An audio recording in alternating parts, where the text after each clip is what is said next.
നമ്മളെ ഒരു വലിയ ഐശ്വര്യയിലേക്ക് കടന്നു വന്നിരിക്കുകയാണ്. നമ്മുടെ തലകളിൽ നമുക്ക് ദൈവമുള്ളവരെ തുണിച്ചുകൊണ്ട് നമുക്ക് ധ്യാനത്തിനായിട്ട് ഒരുങ്ങാം. നമ്മുടെ ഹൃദയത്തെയും നമ്മുടെ എല്ലാ ചിന്തകളെയും നമ്മുടെ എല്ലാവിധമായ ആവശ്യങ്ങളെയും പൂർണ്ണമായി ദൈവസന്നിധിയിൽ സമർപ്പിച്ചുകൊണ്ട് അല്പസമയം നമുക്ക് ആയിരിക്കാം. നമ്മുടെ ജീവിതം എപ്രകാരമായിരിക്കണമെന്ന് ദൈവം ആഗ്രഹിക്കുന്നുവോ അതുപോലെ ജീവിക്കുവാനായിട്ട് നമുക്ക് ഇടയായി തീരാം. നമുക്കെല്ലാവർക്കും ചേർന്ന് പാടാം.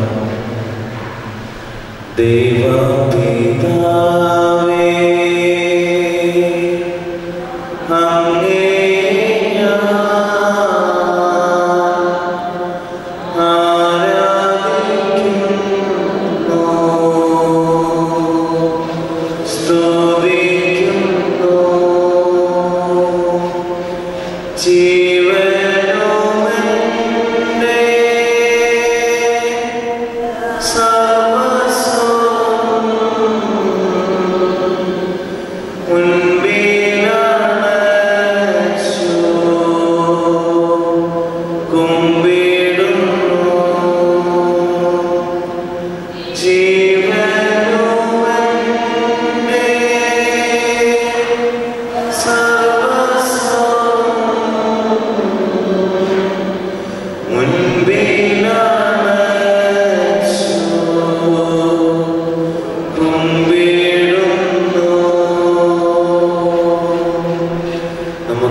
ദൈവസന്നിധിയിലായിരിക്കാം. നമുക്ക് പൂർണ്ണമായി തന്നിരിക്കുന്ന ജീവനെയും ജീവിതത്തെയും പൂർണ്ണമായി ദൈവസന്നിധിയിൽ സമർപ്പിച്ചുകൊണ്ട് നമുക്ക് ആയിരിക്കാം. തലമുറ ഞങ്ങളെ കാത്തു പരിപാലിക്കുന്ന ദൈവമായ കർത്താവേ, ഈ വിശുദ്ധ വെള്ളിയാഴ്ചയുടെ ഈ മധ്യാഹ്ന സമയത്തേക്ക് നിന്റെ ദേവാലയത്തിലേക്ക് കടന്നു വരുവാനും അല്പസമയം ചെലവഴിക്കുവാനും എന്ന വലിയ അവസരത്തെ ഓർത്ത് നമുക്ക് നന്ദി ഹൃദയത്തോടെ ആയിരിക്കാം.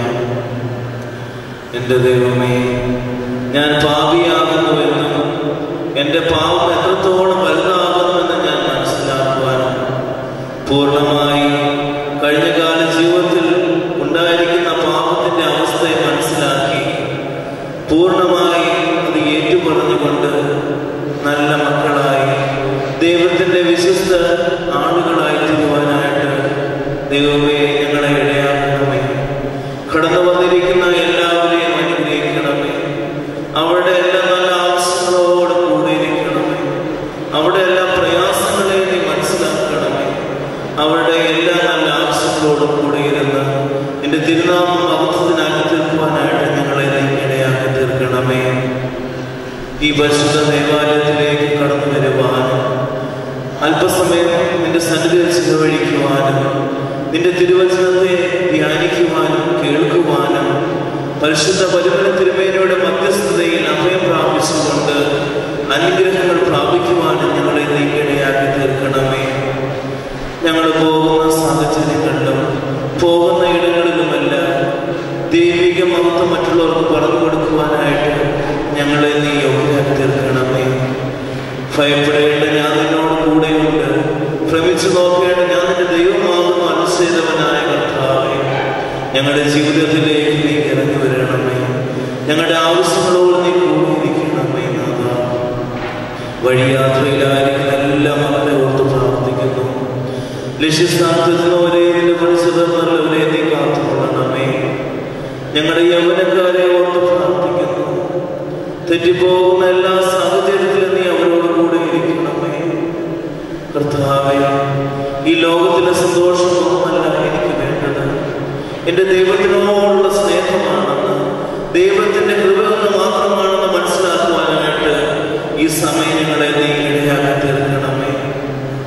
മാതാപിതാക്കളായ ഞങ്ങൾക്ക് ഞങ്ങളുടെ മക്കളെ സ്നേഹിക്കുവാൻ, മക്കളെ നേരായ പാതയിൽ നയിക്കുവാൻ, ഈ ലോകത്തിനും സമൂഹത്തിനും ഇടമുടിക്കും സമുഖിക്കൊള്ളാവുന്ന മക്കളായിട്ട് രൂപപ്പെടുത്തുവാനും ഞങ്ങളെ യോഗ്യരാക്കി തീർക്കണമേ. നാഥ, അനേക വർഷക്കാലമായിട്ട്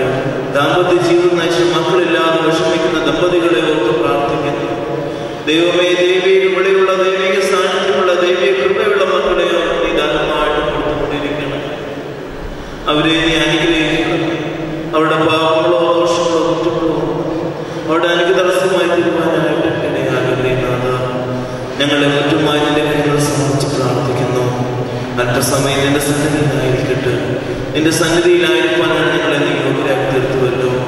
അനേകർക്ക് അവസരം കിട്ടാതെ ലോകത്ത് മാറ്റപ്പെടുമ്പോൾ മറ്റു കാര്യങ്ങളിലായിരിക്കുമ്പോൾ ഞങ്ങളെ നീ വിളിച്ച് വേർതിരിച്ചുവല്ലോ. ഞങ്ങൾക്ക് ദൈവിക വിളി എന്താണെന്ന് മനസ്സിലാക്കുവാനും അതിൽ പ്രകാരം ഞങ്ങളുടെ ജീവിതത്തെ ക്രമീകരിക്കുവാനും ഞങ്ങളെ നീ ഇടയാക്കി തീർക്കണമേ. കർത്താവേ, ബലഹീനനായ എൻ്റെ പാപങ്ങളോ ദോഷങ്ങളോ കുറ്റങ്ങളോ ഇവിടെ കടന്നു വന്നിരിക്കുന്ന ജനങ്ങളുടെ കടന്നു വന്നിരിക്കുന്ന വിശ്വാസത്തിൽ അതിന് തടസ്സമായി തീരുവാനായിട്ട് ഇടയാകല്ലേ. കർത്താവേ, ഈ കൂട്ടായ്മയിലേക്ക്, ഈ ധ്യാനത്തിലേക്ക് പരിശുദ്ധാത്മാവിന്റെ കൃപയും ആവാസവും കടന്നു വരുവാനായിട്ട് ഇടയാകണമേ. ഞങ്ങളെ പൂർണ്ണമായ കാര്യങ്ങൾ സമർപ്പിച്ച് പ്രാർത്ഥിക്കുന്നു. ആയത് പിതാവിന്റെയും പുത്രന്റെയും പരിശുദ്ധ റൂഹായുടെയും കൃപയാൽ തന്നെ. ത്രിയേക ദൈവത്തിന്റെ നാമത്തിന് മാത്രം ഉണ്ടായിരിക്കട്ടെ. ബഹുമാനപ്പെട്ട അച്ഛൻ, മാതാപിതാക്കളെ, വാത്സല്യമുള്ള കുഞ്ഞുങ്ങളെ, വീണ്ടും അനുഗ്രഹീതമായ ഒരു വെള്ളിയാഴ്ചയിലേക്ക് നമ്മളേവരും കടന്നു വന്നിരിക്കുകയാണ്. നമ്മുടെ ജീവിതത്തെ ഒന്ന് ക്രമീകരിക്കുവാനും കഴിഞ്ഞകാല ജീവിതത്തിൽ നമുക്ക് പറ്റിയിട്ടുള്ള കുറവുകളെ കണ്ടെത്തുവാനും അത് നികത്തുവാനും പശ്ചാത്താപത്തോടെ ദൈവസന്നിധിയിലേക്ക് കടന്നു വന്ന് ആയിരിക്കാനും ഇടയായി തീരുവാനായിട്ട് നമുക്ക് സാധിക്കണം. ധ്യാനം എന്ന് പറയുന്നത് ഒരിക്കലും നമ്മുടെ ജീവിതത്തിലെ ക്രമീകരണം നടത്തുവാൻ ഉള്ളതല്ല എന്ന് ചിന്തിക്കരുത്. നമ്മുടെ ജീവിതത്തിൻ്റെ നമ്മൾ നഷ്ടപ്പെട്ടു പോയ ദൈവിക കൃപയെ നമ്മുടെ ജീവിതത്തോട് ചേർത്ത് നിൽക്കുവാനായിട്ട് ധ്യാനം ഉപകരിക്കണം. ധ്യാനം എന്ന് പറയുന്നത് നമ്മളെ വിശുദ്ധിയിലേക്ക് നയിക്കാനായിട്ടുള്ള ഒരു ഉപാധിയാണ്. ക്രിസ്തീയ ജീവിതത്തിൽ ദൈവവചനത്തിന്റെ ധ്യാനം എന്ന് പറയുന്നത് വളരെയേറെ സന്തോഷം നൽകുന്നതാണ്. നമ്മുടെ പ്രയാസങ്ങളെ ദൈവിക വചനം നമുക്ക് ആശ്വാസം നൽകുന്നതാണ്. ആത്മാവിന് കുളിർമ നൽകുന്നതാണ് ധ്യാനം എന്ന് പറയുന്നത്.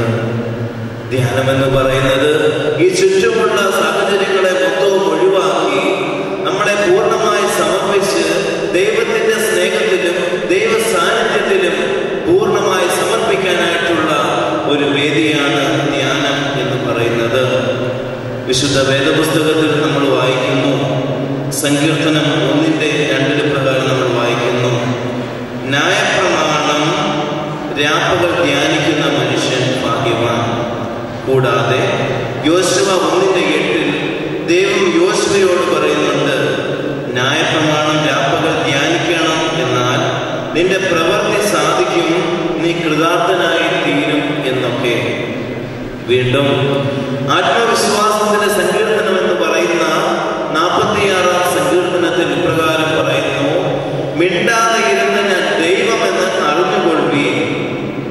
വീണ്ടും സങ്കീർത്തനം 62:1 പറയുന്നു, എന്റെ ഉള്ളം ദൈവത്തെ നോക്കി മൗനമായിരിക്കുന്നു, എന്റെ രക്ഷ അവങ്കിൽ നിന്ന് വരുന്നു എന്ന്.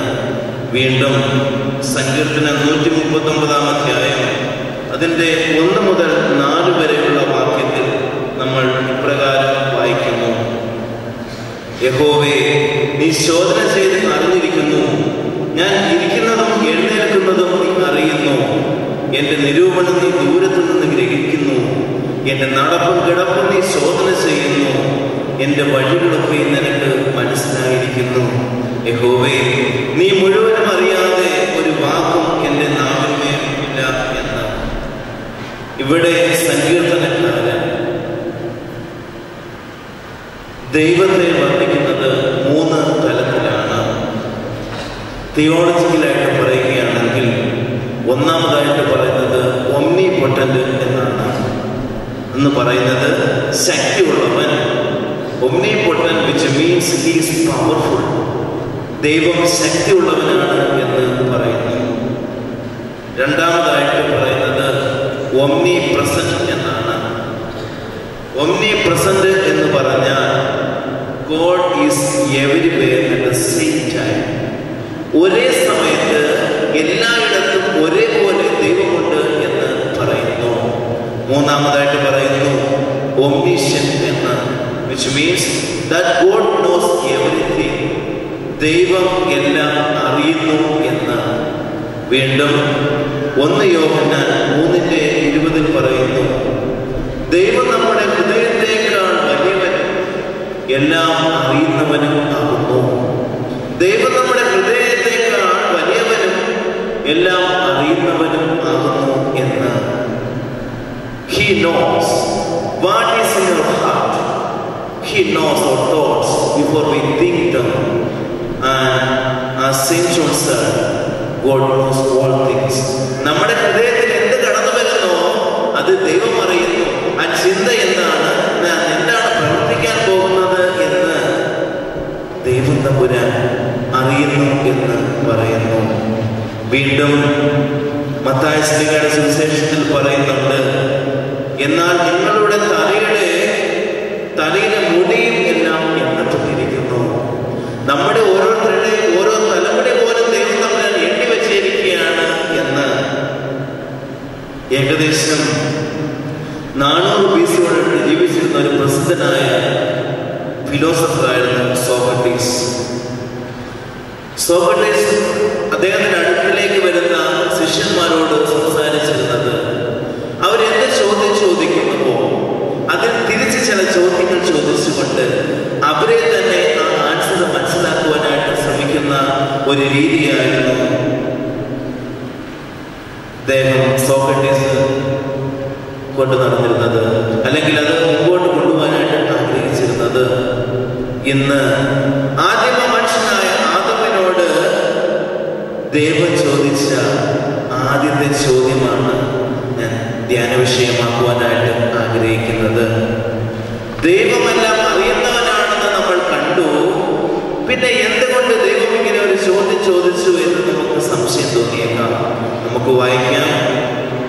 ഉൽപ്പത്തി പുസ്തകം 3-ാം അധ്യായം അതിന്റെ 9-ാമത്തെ വാക്യം. അവിടെ നമ്മൾ ഇപ്രകാരം വായിക്കുന്നു, യഹോവയായ ദൈവം മനുഷ്യനെ വിളിച്ചു, നീ എവിടെ എന്ന് ചോദിച്ചു. ഇങ്ങനെ വായിക്കുന്നു, യഹോവയായ ദൈവം മനുഷ്യനെ വിളിച്ചു, നീ എവിടെ എന്ന് ചോദിച്ചു.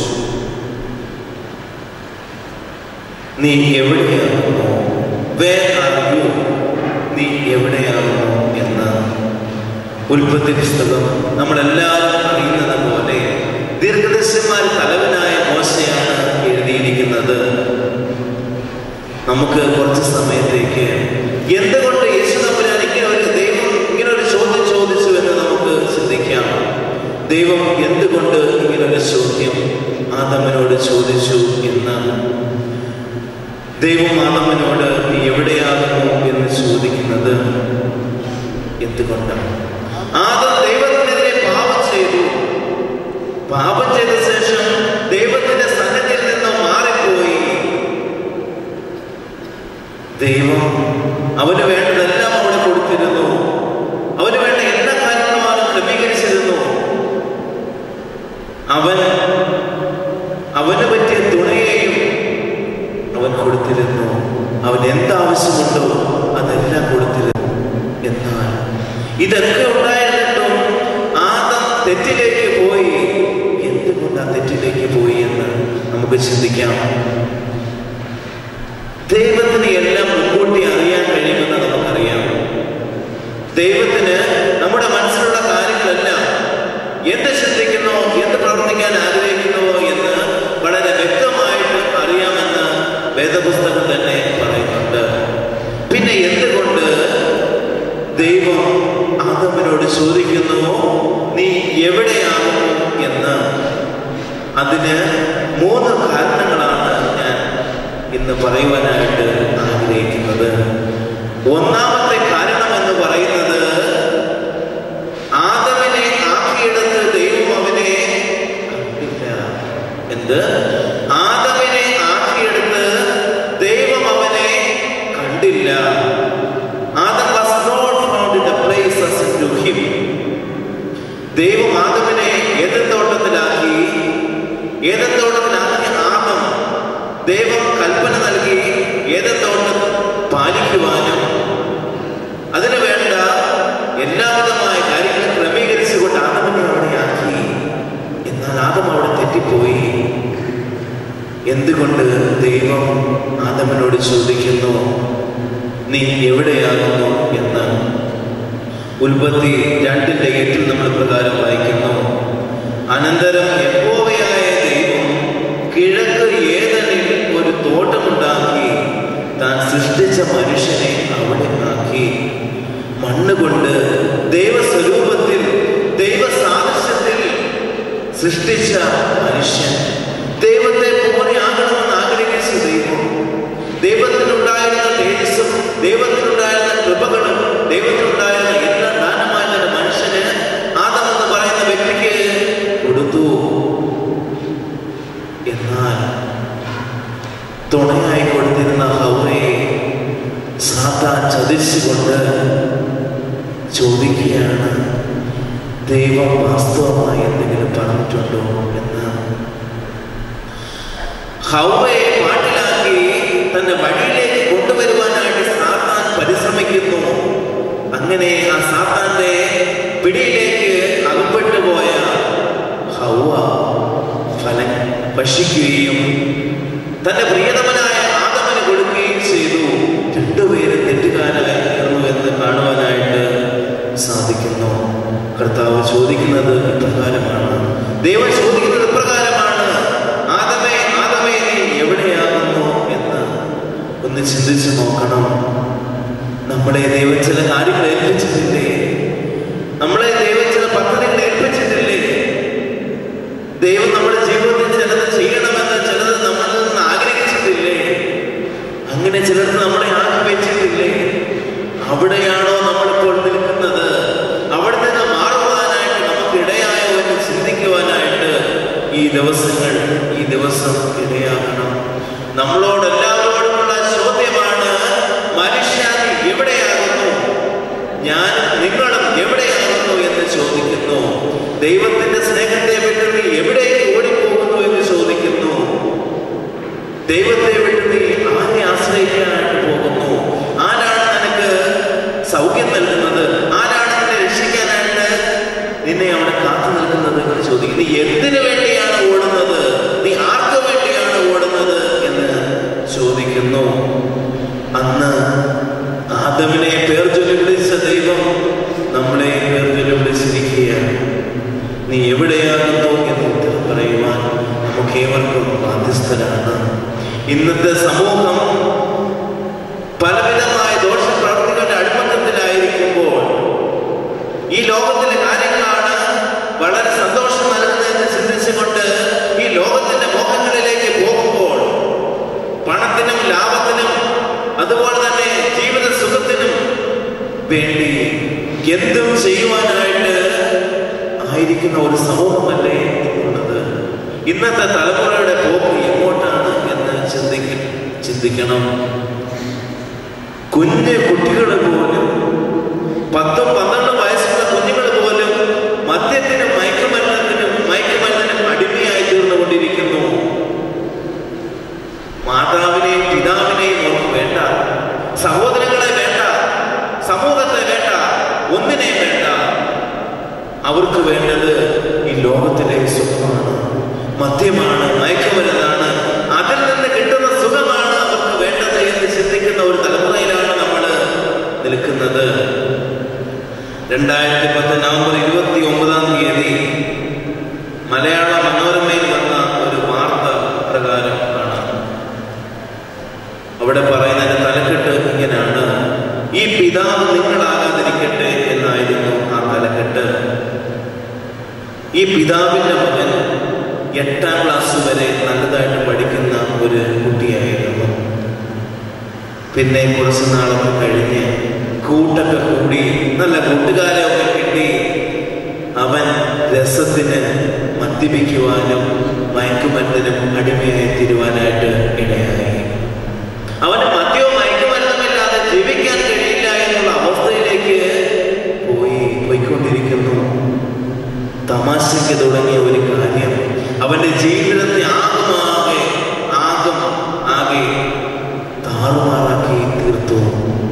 ഇന്ന് ബാംഗ്ലൂരിലെ ഒരു ലഹരി വിരുദ്ധ കേന്ദ്രത്തിൽ ചികിത്സ നടത്തിക്കൊണ്ടിരിക്കുന്നു.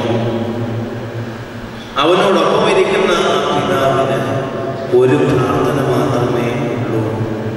എന്താ പ്രാർത്ഥന എന്നറിയാമോ? എൻ്റെ മകനെ എനിക്കൊരു ഡോക്ടറോ എനിക്കൊരു എഞ്ചിനീയറോ അങ്ങനെ ഒന്നും ആക്കുവാനായിട്ട് ഞാൻ ആഗ്രഹിക്കുന്നില്ല. പിന്നെ മറിച്ച് അവൻ സാമൂഹ്യ വിരുദ്ധനാവാതിരുന്നാൽ മതി എന്ന് ഒരു അപ്പൻ ആഗ്രഹിക്കുക. നമുക്ക് നമ്മുടെ കുഞ്ഞുങ്ങളെ പറ്റി പ്രതീക്ഷകളില്ലേ? അവര് വളർന്ന് നല്ല ജോലി കിട്ടി, നല്ല എഞ്ചിനീയറായി, നല്ല ഡോക്ടറായി, പല രീതിയിലേക്ക് കടന്നു വരണമെന്ന് ആഗ്രഹിക്കുന്ന വ്യക്തികളല്ലേ നമ്മൾ ഓരോരുത്തരും? അല്ലേ? അതിനനുസരിച്ച് നമ്മുടെ മക്കളെ വളർത്തുവാനും അതിനനുസരിച്ച് അവരുടെ ജീവിതത്തെ ക്രമീകരിക്കുവാനും ചുമതലയുള്ള വ്യക്തികളല്ലേ നാം ഓരോരുത്തരും? എന്തുകൊണ്ട് നമ്മുടെ സമൂഹം, എന്തുകൊണ്ട് നമ്മുടെ മക്കൾ വഴിതെറ്റി പോകുന്നു? എന്തുകൊണ്ട് നമ്മുടെ മക്കൾ നമ്മളെ അനുസരിക്കാതിരിക്കുന്നു? എന്തുകൊണ്ട് നമ്മുടെ മക്കൾ നമ്മളെ വൃദ്ധസദനത്തിലേക്ക് കൊണ്ടുപോയി ആക്കുന്നു എന്ന് ചിന്തിക്കേണ്ടത് വളരെ അത്യാവശ്യമാണ്. എന്തുകൊണ്ട്? പലപ്പോഴും കുഞ്ഞുങ്ങൾ പറയാറുണ്ട്, മാതാപിതാക്കളുടെ സ്നേഹം എനിക്ക് കിട്ടുന്നില്ല എന്ന്, മാതാപിതാക്കൾ ഞങ്ങളെ കരുതുന്നില്ല എന്ന്, ഞങ്ങളുടെ വിഷമങ്ങളും പ്രയാസങ്ങളും ഞങ്ങളുടെ ജീവിതത്തിലെ കാര്യങ്ങളൊക്കെ പറയുന്നത് കേൾക്കുവാനായിട്ട് മാതാപിതാക്കൾക്ക് സമയമില്ല എന്ന് ചിന്തിക്കണം. നമ്മുടെ മക്കൾ വഴിതെറ്റി പോകുന്നുണ്ടെങ്കിൽ, നമ്മുടെ മക്കൾ ഈ ലോകത്തിലെ നാശത്തിന് കാരണമായി തീരുന്നുണ്ടോ എങ്കിൽ, സാമൂഹ്യ വിരുദ്ധനായി മാറുന്നുണ്ടോ എങ്കിൽ, അതിന് വളരെ വലിയ ഒരു പങ്ക് നമ്മൾ വഹിക്കുന്നുണ്ട്. ചിന്തിക്കണം, അവരെ എങ്ങനെയാണ് നമ്മൾ വളർത്തേണ്ടത്? ആദ്യ പാഠങ്ങൾ നമുക്ക് ലഭിക്കുന്നത് കുടുംബത്തിൽ നിന്നാണ്. നല്ല മാതൃകകൾ കിട്ടുന്നത് കുടുംബത്തിൽ നിന്നാണ്. നമ്മുടെ ജീവിതം മാതൃകയായി തീർക്കേണ്ടത് കുഞ്ഞുങ്ങളോടൊപ്പമാണ്. നമ്മൾ നമ്മുടെ മാതാപിതാക്കളെ കരുതിയില്ല എങ്കിൽ, നമ്മൾ നമ്മുടെ മാതാപിതാക്കളെ സ്നേഹിച്ചില്ല എങ്കിൽ, വളർന്നു വരുന്ന നമ്മുടെ മക്കൾ, ഇത് കണ്ടുകൊണ്ട് നിൽക്കുന്ന നമ്മുടെ മക്കൾ നമ്മളെ സ്നേഹിക്കുമെന്നോ? പിൻതലമുറയിൽ അവരുടെ മാതാപിതാക്കളെ, അവരുടെ കുഞ്ഞുങ്ങളെ സ്നേഹിക്കുമെന്നോ നമ്മൾ ചിന്തിക്കുന്നുണ്ടോ? ഒരിക്കലുമില്ല. ചിന്തിക്കണം, നല്ല വിത്തുകൾ പാകി അവരെ വളർത്തുവാൻ, ഈ സമൂഹത്തിന്റെ നല്ല മക്കളായിത്തീരുവാനായിട്ട് നമുക്ക് ഏവർക്കും ഇടയായിത്തീരണം. നമുക്ക് നല്ല മക്കളായി നമ്മുടെ കുഞ്ഞുങ്ങളെ വളർത്തുവാനായിട്ട് ഇടയായിത്തീരണം. വീണ്ടും ചോദിക്കുകയാണ്, ദൈവം നമ്മളെ ആക്കി വെച്ചിരിക്കുന്ന ഒരു സ്ഥാനമുണ്ടല്ലോ, ദൈവം നമ്മളെ ആക്കി വെച്ചിരിക്കുന്ന ഒരു വലിയ പദവി ഉണ്ടല്ലോ, ദൈവത്തിന്റെ മക്കളാവാനായിട്ട് നമ്മളെ വിളിച്ച് വേർതിരിച്ചിരിക്കുന്ന വലിയൊരു സമൂഹമല്ലേ നമ്മൾ ആ സ്ഥാനത്താണോ ഇപ്പോൾ നിൽക്കുന്നത്? നമ്മളിപ്പോൾ എവിടെയാണ്? നമ്മുടെ ജീവിതം ഇപ്പോൾ എവിടെയാണ്? ദൈവത്തോടൊപ്പമാണോ? അതോ ദൈവത്തെ സ്വീകരിച്ചിട്ട് ദൈവത്തെ ഉപേക്ഷിച്ചുകൊണ്ട്, ദൈവമില്ലാതെ എൻ്റെ യേശുക്രിസ്തു എന്നോടൊപ്പമില്ലാത്തൊരു യാത്രയാണോ നമ്മൾ നടത്തുന്നത് എന്ന് ചിന്തിക്കുവാനായിട്ട് ഇടയായിത്തീരണം. വീണ്ടും ഏലീശ പ്രവാചകൻ തൻ്റെ ദാസനായിട്ടാണ് ആക്കി വെച്ചിരുന്നത് എന്ന് രാജാക്കന്മാരുടെ പുസ്തകം 2-ാം അധ്യായം 5-ാം വാക്യത്തിൽ നാം കാണുന്നു. പക്ഷേ ആ ഉത്തരവാദിത്വം മറന്നുപോയ ഗേഹസി ഭൗതിക സമ്പത്തിന്റെ പിന്നാലെ പോയി തിരിച്ചു വരുമ്പോൾ അവന് ലഭിക്കുന്ന ശിക്ഷ എന്ന് പറയുന്നത് നയമാനുണ്ടായതുപോലെയുള്ള കുഷ്ഠമാണ്. പാപത്തിൽ വീണുപോയ ആദിമ മനുഷ്യനെ വീണ്ടെടുത്ത് അവനായിരിക്കുന്ന സ്ഥാനത്തേക്ക് അവനെ തിരിച്ചെത്തിക്കാനായി ദൈവം ഒരു പ്രവൃത്തി ചെയ്തു. മനുഷ്യകുലം മുഴുവനും പാപത്തിന്റെ അടിമത്തത്തിലായിരിക്കുന്നു എന്ന് മനസ്സിലാക്കിയ ദൈവം തമ്പുരാൻ ഒരു കാര്യം ചെയ്തു. എന്താ ചെയ്തത്?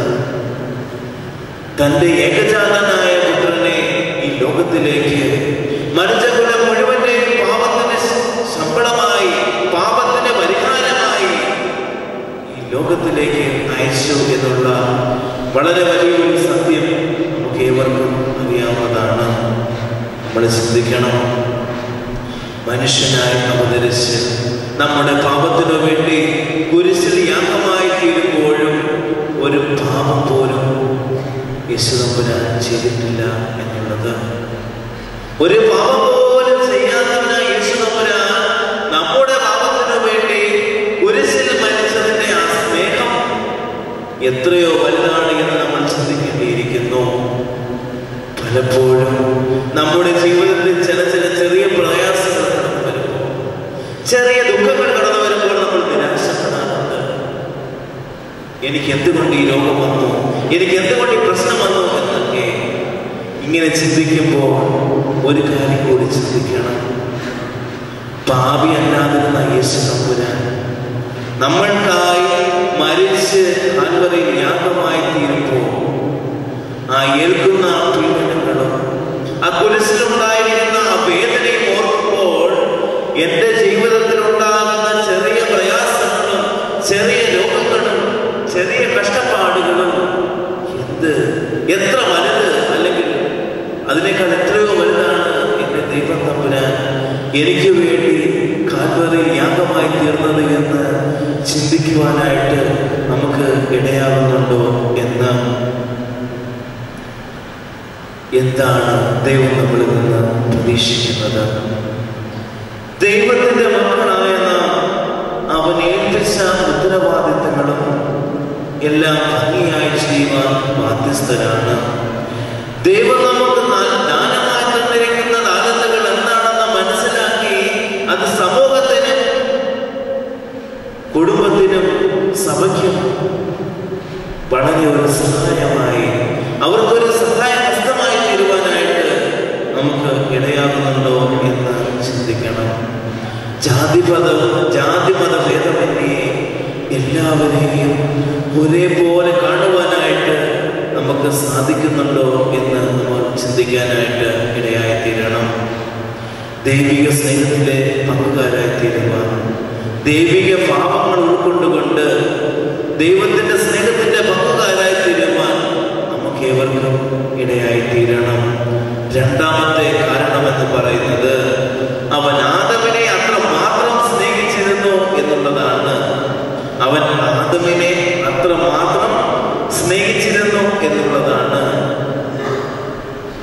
സെക്കൻഡ് റീസൺ എന്ന് പറയുന്നത് ഗോഡ് ഏർണസ്റ്റ്ലി ലവ്ഡ് them.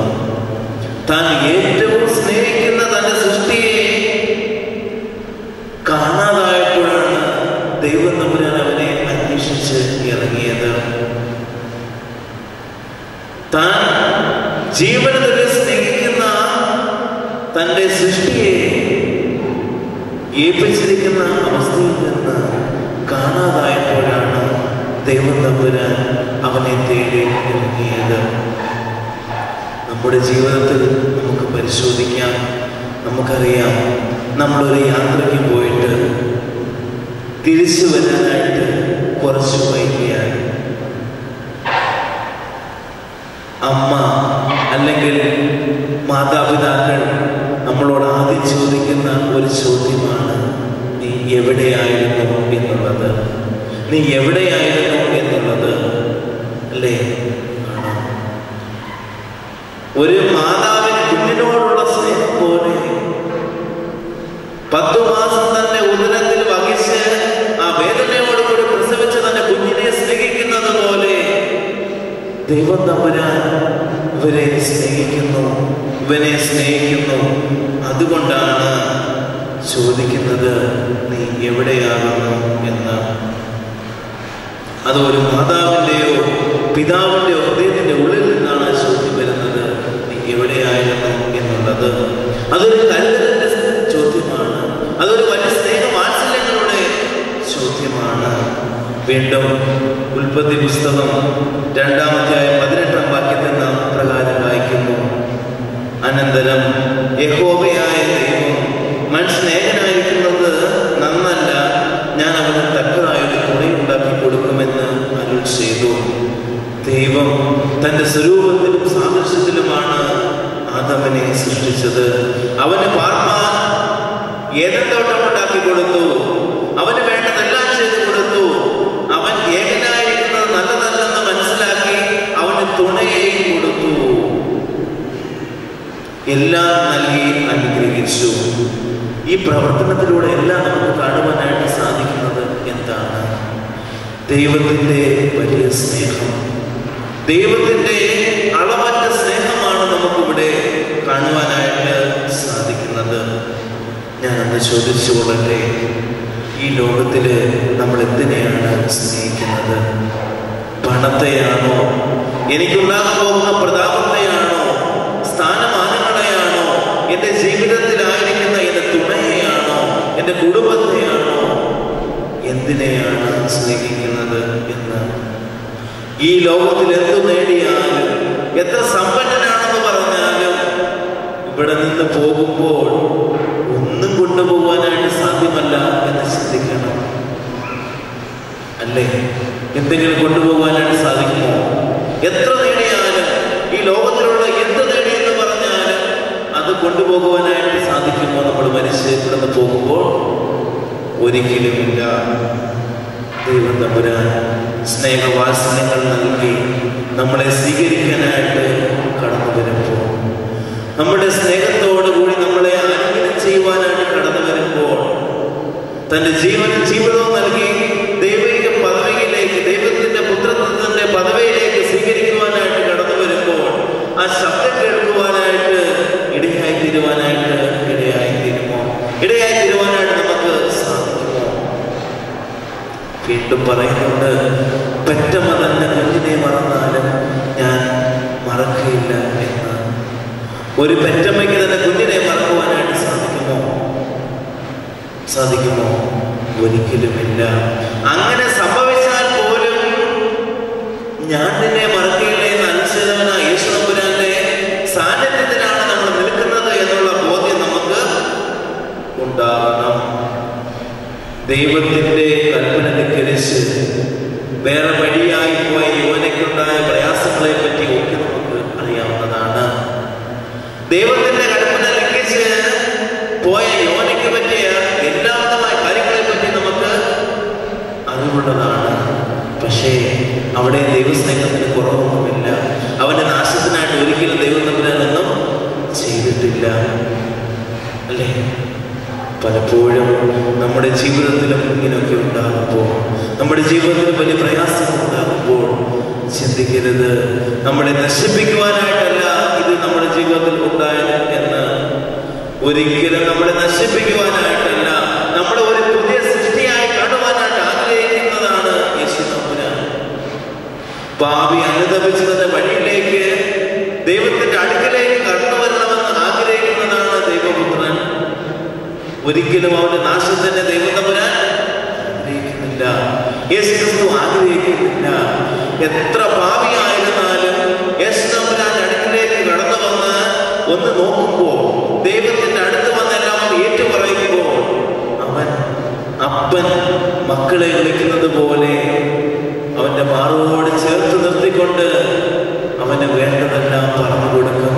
അവന് വേണ്ട എല്ലാം പറഞ്ഞു കൊടുത്ത് അവനെ ഒരു പുതിയ സൃഷ്ടിയാക്കി തീർക്കും എന്നുള്ളത് നമ്മൾ വീണ്ടും 1 യോഹന്നാൻ 3:16 വായിക്കുന്നു.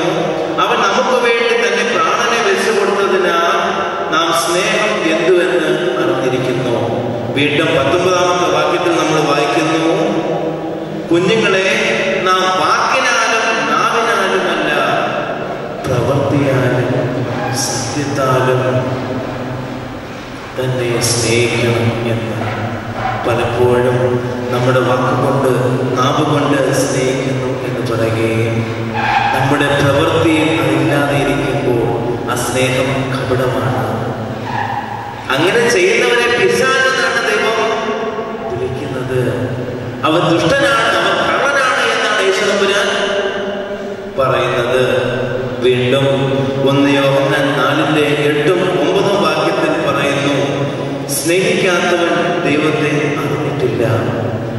ദൈവം സ്നേഹം തന്നെ. ദൈവം തന്റെ ഏകജാതനായ പുത്രനെ നാം അവനാൽ ജീവിക്കേണ്ടതിന് ലോകത്തിലേക്ക് അയച്ചു എന്നുള്ളതിനാൽ ദൈവത്തിന് നമ്മളോടുള്ള സ്നേഹം പ്രത്യക്ഷമായി. വീണ്ടും 20-ാമത്തെ വാക്യത്തിൽ പറയുന്നുണ്ട്, ഞാൻ ദൈവത്തെ സ്നേഹിക്കുന്നു എന്ന് പറയുകയും തന്റെ സഹോദരനെ പകയ്ക്കുകയും ചെയ്യുന്നവൻ ആരാകുന്നു? കള്ളനാകുന്നു എന്ന്. താൻ കണ്ടിട്ടുള്ള സഹോദരനെ സ്നേഹിക്കാത്തവന് കണ്ടിട്ടില്ലാത്ത ദൈവത്തെ സ്നേഹിക്കാൻ കഴിയുമോ? ഒരിക്കലും കഴിയത്തില്ല. അവിടെ പറയുകയാണ്, ദൈവത്തെ സ്നേഹിക്കുന്നവൻ എന്ത് ചെയ്യണം? തന്റെ സഹോദരനെയും സ്നേഹിക്കണം. ദൈവത്തെ സ്നേഹിക്കുന്നെന്ന് പറഞ്ഞിട്ട് സഹോദരനെ സ്നേഹിക്കാത്തവൻ കള്ളനാകുന്നു എന്ന്. ഞാൻ എന്റെ സഹോദരനെ സ്നേഹിക്കുന്നുണ്ടോ? ചിന്തിക്കണം. ഞാനും എന്റെ സഹോദരനും എന്റെ സഹോദരങ്ങളും എന്റെ കുടുംബത്തിലുള്ള മറ്റുള്ളവരും ആയിട്ടുള്ള ബന്ധം എപ്രകാരം ഉള്ളതാണ് എന്ന്. നിന്റെ സഹോദരനോടുള്ള ബന്ധത്തിൽ നീ എവിടെയാകുന്നു എന്ന്. സഹോദരനെ സ്നേഹിക്കാനായിട്ടാണോ? അതോ അവന്റെ കുറ്റങ്ങൾ കണ്ടുപിടിച്ച് അവനെ തെറ്റുകാരനായി ചിത്രീകരിച്ചുകൊണ്ട് ഈ സമൂഹത്തിൽ കൊള്ളരുതാത്തവനായി തീർക്കാനായിട്ടുള്ള ശ്രമമാണോ നമ്മുടെ ജീവിതത്തിൽ നടക്കുന്നത് എന്ന് ഇന്ന് ഈ പകൽക്കാലം ചിന്തിക്കുവാനായിട്ട് നമുക്ക് ഇടയായി തീരണം. സഹോദരനെ സ്നേഹിക്കുവാൻ കഴിയുന്നുണ്ടോ? എന്റെ കൂട്ടുകാരനെ സ്നേഹിക്കാൻ എനിക്ക് കഴിയുന്നുണ്ടോ? എന്റെ കുടുംബത്തിലായിരിക്കുന്നവരെ ഒരുപോലെ സ്നേഹത്തിന്റെ പങ്കുകാരായിട്ട് കൊണ്ടുപോകുവാനായിട്ട് എനിക്ക് കഴിയുന്നുണ്ടോ എന്ന് ചിന്തിക്കേണ്ട ഒരു സമയമാണ് ഇത്. പിന്നെ നമുക്ക് എങ്ങനെ ദൈവത്തെ സ്നേഹിക്കാൻ കഴിയും? എന്റെ കുടുംബത്തിലുള്ളവരെ സ്നേഹിക്കാൻ കഴിയാതെ, എന്റെ കൂട്ടുകാരനെ സ്നേഹിക്കാൻ കഴിയാതെ, എന്റെ സമൂഹത്തിൽ എന്നോട് കൂടെയുള്ളവരെ സ്നേഹിക്കാൻ കഴിയാതെ എന്റെ ദൈവത്തെ എനിക്ക് എങ്ങനെ സ്നേഹിക്കുവാനായിട്ട് കഴിയും എന്ന് ചിന്തിക്കണം. വീണ്ടും വിശുദ്ധ ലൂക്കോസ് എഴുതിയ സുവിശേഷം 10-ാം അധ്യായം അതിന്റെ 27-ാം വാക്യത്തിൽ പ്രകാരം വായിക്കുന്നു, നിന്റെ ദൈവമായ കർത്താവിനെ നീ പൂർണ്ണ ഹൃദയത്തോടും പൂർണ്ണ ശക്തിയോടും പൂർണ്ണ മനസ്സോടും കൂടെ സ്നേഹിക്കണമെന്നും. വീണ്ടും പറയുന്നു, എന്താ? കൂട്ടുകാരനെ നിന്നെ പോലെ തന്നെ സ്നേഹിക്കണമെന്നും ഉത്തരം പറഞ്ഞു. എന്താ പറയുന്നത്? നിന്റെ ദൈവമായ കർത്താവിനെ പൂർണ്ണ ഹൃദയത്തോടും പൂർണ്ണ മനസ്സോടും പൂർണ്ണ ശക്തിയോടും കൂടെ സ്നേഹിക്കണം എന്ന് മാത്രമല്ല പറയുന്നത്. എന്ത് ചെയ്യണം? നിന്റെ കൂട്ടുകാരനെ നിന്നെ പോലെ തന്നെ സ്നേഹിക്കണം. ദൈവം പുതിയ നിയമത്തിൽ നമുക്ക് തന്നിരിക്കുന്ന കൽപ്പനയാണ് ശത്രുക്കളെ സ്നേഹിക്കുവാൻ, നിന്നോട് ദോഷം ചെയ്യുന്നവരെ സ്നേഹിക്കുവാൻ, നിന്നെ നശിപ്പിക്കണമെന്ന് ചിന്തിക്കുന്നവരെ സ്നേഹിക്കുവാനായിട്ട് ക്രിസ്തു ആഹ്വാനം ചെയ്യുന്നു.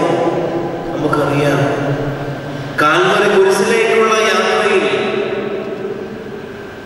തന്നെ പീഡിപ്പിക്കുന്നവരോട്, തന്നെ ഉപദ്രവിക്കുന്നവരോട് ക്ഷമിക്കുക ചെയ്യുന്നത്. പറയുക, ഇവർ ചെയ്യുന്നതെന്ന് അറിയാമെങ്കിൽ ഇവരോട് ക്ഷമിക്കണമേ എന്ന്. അവർ ചെയ്യുന്നതെന്ന് അറിയാമെങ്കിൽ അവരോട് ക്ഷമിക്കണമേ എന്ന്. നമുക്ക് നമ്മുടെ സഹോദരനോട് ക്ഷമിക്കാൻ കഴിയുമോ? കഴിയുമോ? അവൻ എന്ത് തന്നെ തെറ്റ് ചെയ്താലും അവനോട് ക്ഷമിക്കാനായിട്ട് എനിക്ക് കഴിയുമോ? കഴിയുമോ? ഇല്ല. വീണ്ടും വാക്യത്തിൽ പറയുന്നുണ്ട്, നീ ബലി അർപ്പിക്കാനായിട്ട് ദേവാലയത്തിലേക്ക് കടന്നു വരുമ്പോൾ നിന്റെ സഹോദരനോട് എന്തെങ്കിലും തെറ്റുണ്ട് എന്ന് ചിന്തിച്ചാൽ ആ ബലിവസ്തു അവിടെ വെച്ചിട്ട് ആദ്യം നീ പോയി എന്ത് ചെയ്യണം? നിന്റെ സഹോദരനോട് നിരന്നിട്ട് വരണം, അവനോട് ക്ഷമിച്ചിട്ട് വരണം, അവനോട് പുറത്തിട്ട് വരണം എന്ന് ഒക്കെ പറയുവാനായിട്ട് സാധിക്കുന്നു. നമ്മുടെ ചിന്ത എപ്രകാരമാണ്? എൻ്റെ സഹോദരനെ സ്നേഹിക്കുവാനായിട്ട് എനിക്ക് കഴിയുന്നുണ്ടോ? അവൻ്റെ കുറ്റങ്ങളെയല്ലാതെ അവൻ്റെ നന്മയെ മനസ്സിലാക്കി അവനെ സ്നേഹിക്കുവാനായിട്ട് നമുക്ക് കഴിയുന്നുണ്ടോ? അവൻ്റെ ജീവിതത്തോട് ചേർന്ന് നിൽക്കുവാനായിട്ട് നമുക്ക് കഴിയുന്നുണ്ടോ? അവൻ്റെ പ്രയാസത്തിലും അവൻ്റെ ദുഃഖത്തിലും അവൻ്റെ വീഴ്ചയിലും അവൻ്റെ കഷ്ടപ്പാടിലുമൊക്കെ അവനോട് ചേർന്നുകൊണ്ട് അവന് വേണ്ട കാര്യങ്ങളൊക്കെ പറഞ്ഞു കൊടുത്ത് അവനെ ആശ്വസിപ്പിച്ചുകൊണ്ട് അവന് വേണ്ട നല്ല വാക്കുകൾ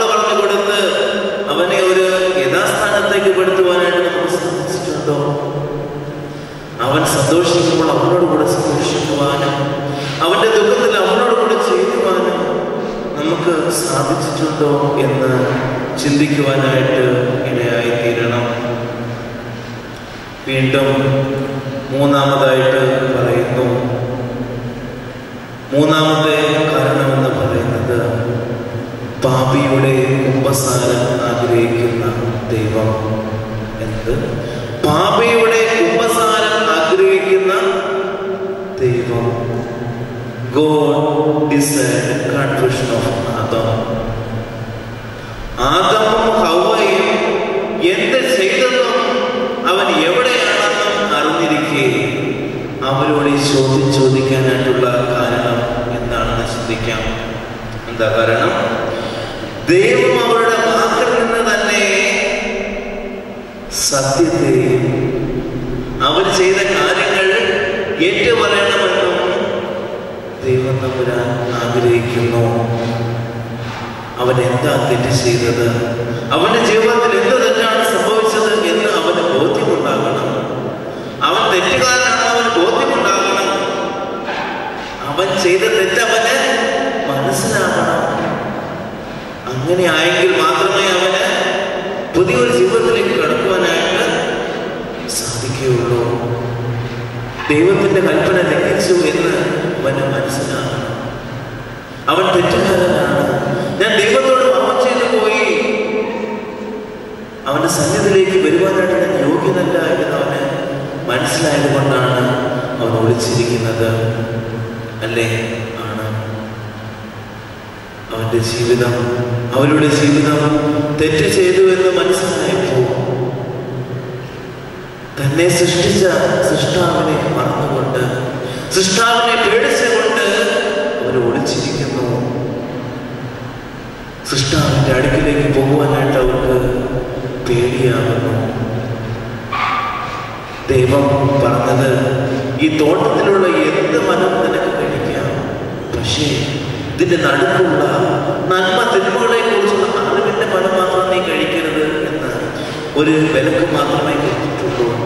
എന്ത് വേണമെങ്കിലും കഴിക്കാം, എന്തും ആവശ്യം പോലെ ഉപയോഗിക്കാനായിട്ടുള്ള വലിയൊരു നിർദ്ദേശമാണ് അവിടെ കൊടുത്തിരുന്നു. എന്നാൽ കഴിക്കരുത് എന്ന് പറഞ്ഞാൽ അത് തന്നെ കഴിക്കുവാനായിട്ട് അവർക്ക് ഇടയായിത്തീർന്നത് വലിയൊരു തെറ്റായിട്ട് കാണുവാനായിട്ട് സാധിക്കും.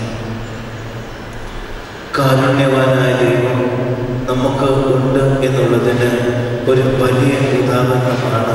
കരുണയുള്ളവനായ ദൈവമാണ് നമ്മുടെ ദൈവമെന്ന് ഉള്ളതിന് ഒരു ഉദാഹരണമാണ്. യെശയ്യാ പ്രവാചകന്റെ പുസ്തകം 1-ാം അധ്യായം അതിൻ്റെ 18-ാമത്തെ വാക്യത്തിൽ നമ്മൾ പ്രകാരം കാണുന്നുണ്ട്, നിങ്ങളുടെ പാപങ്ങൾ കടും ചുമപ്പായിരുന്നാലും ഹിമം പോലെ വെളുപ്പിക്കുമെന്ന് അവിടെ പറയുന്നുണ്ട്. എന്താ പറയുന്നത്? നിങ്ങളുടെ പാപങ്ങൾ കടും ചുമപ്പായിരുന്നാലും ഹിമം പോലെ വെളുപ്പിക്കുമെന്ന് അവിടെ പറയുന്നുണ്ട്. നമ്മളെ ഒരു ഏറ്റുപറച്ചിലാണ് ദൈവം വിളിക്കുന്നത്. ഒരു പക്ഷേ ദൈവം ഇന്നും നമ്മുടെ അടുക്കിലേക്ക് കടന്നു വന്നിട്ട് നീ ഇപ്പോൾ എവിടെയാകുന്നു എന്ന് ചോദിക്കുന്നുണ്ട്. നീ എൻ്റെ സ്നേഹത്തിൽ നിന്ന് അകന്നു പോയില്ലേ? നീ എൻ്റെ ജീവനിൽ നിന്ന് അകന്നു പോയില്ലേ? നീ എൻ്റെ സാന്നിധ്യത്തിൽ നിന്ന് അകന്നു പോയില്ലേ എന്ന് ചോദിക്കുന്നുണ്ട്. ഈ ലോകത്തിൻ്റെ മോഹങ്ങളിൽ തിരിഞ്ഞോടുമ്പോൾ ദൈവത്തിൻ്റെ വിളി കേൾക്കുവാനായിട്ട് നമുക്ക് സാധ്യമാകുന്നില്ല. ഈ ദുഷ്ടവഴി വിട്ട് ദൈവത്തിൻ്റെ അടുക്കിലേക്ക് കടന്നു വന്ന് ദൈവത്തിൽ ആശ്രയിക്കാനായിട്ട് നമുക്ക് ഇടയായിത്തീരണം. വിശുദ്ധ കുമ്പസാരം നമ്മുടെ ജീവിതത്തിൽ ഉണ്ടാകുവാനായിട്ട് ഇടയാകണം. വിശുദ്ധ കുമ്പസാരം എന്ന് പറയുന്നത് അനുതാപത്തിന്റെ കൂദാശയാണ് എന്ന് സഭാപിതാക്കന്മാർ പറയുന്നുണ്ട്. എന്താണ് വിശുദ്ധ കുമ്പസാരം എന്ന് പറയുന്നത്?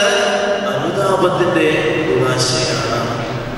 ഈ കൂദാശ സ്ഥാപിച്ചതിനെ പറ്റി വിശുദ്ധ മത്തായിയുടെ സുവിശേഷം 18-ാം അധ്യായം 18-ാം വാക്യത്തിലും വിശുദ്ധ യോഹന്നാന്റെ സുവിശേഷം 20-ാം അധ്യായം 22-ഉം 23-ഉം വാക്യങ്ങളിലും കാണുവാനായിട്ട് ഇടയാകുന്നു. ഒരു കുമ്പസാരത്തിന് 2 പ്രധാന ഘടകങ്ങളുണ്ട് എന്ന് നമുക്ക് ഏവർക്കും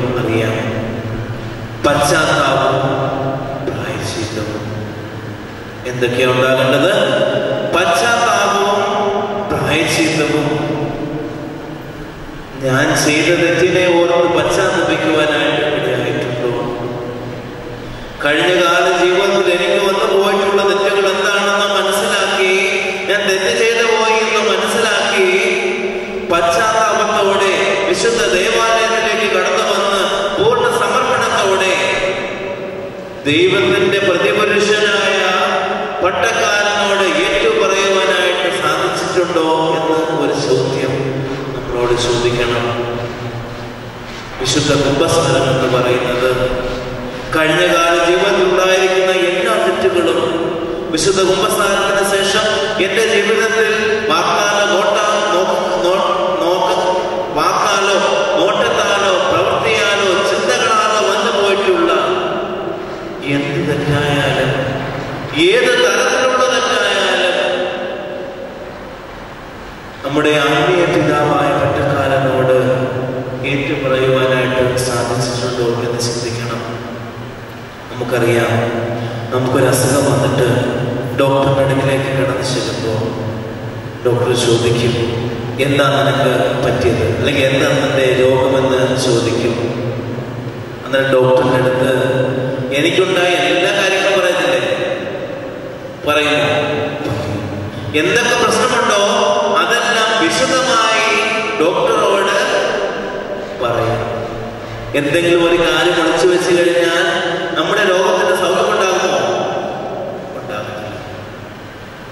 ഒരു കാര്യം ഞാൻ പറയുന്നില്ല, അത് കുഴപ്പമില്ല എന്ന് വിചാരിച്ചുകൊണ്ട് ഇരുന്ന് കഴിഞ്ഞാൽ ആ രോഗത്തിന് സൗഖ്യം ഉണ്ടാകുമോ? ഉണ്ടാകത്തില്ല. എന്റെ രോഗം എന്താണ്, എന്റെ കേടുപാട് എന്താണ്, എന്റെ കുറ്റം എന്താണ്, എന്റെ കുറവ് അല്ലെങ്കിൽ എന്റെ രോഗം എന്താണെന്ന് പരിപൂർണമായി ഡോക്ടറിനോട് പറയുമ്പോൾ അതിനാവശ്യമായിട്ടുള്ള മരുന്ന് തന്ന് അതെപ്രകാരം കഴിക്കണമെന്നുള്ള ഒരു പ്രിസ്ക്രിപ്ഷൻ അല്ലെങ്കിൽ ഒരു നിർദ്ദേശം കൂടി തരും. ഇത് കേട്ടിട്ട് ഇത് കഴിക്കാതെ മുറി കൊണ്ടുവച്ച് കഴിഞ്ഞാൽ രോഗം മാറുമോ? മാറത്തില്ല. ഡോക്ടറിൻ്റെ അടുത്ത് പോയി കാര്യങ്ങളൊക്കെ പറഞ്ഞു, എല്ലാം പറഞ്ഞ് അവസാനം മരുന്ന് കിട്ടി, എങ്ങനെ കഴിക്കണമെന്ന് പറഞ്ഞു. പക്ഷെ അത് കൊണ്ടുവന്ന് വീട്ടിൽ മുറി വെച്ച് കഴിക്കുന്നില്ല. രോഗം മാറുമോ? മാറത്തില്ല.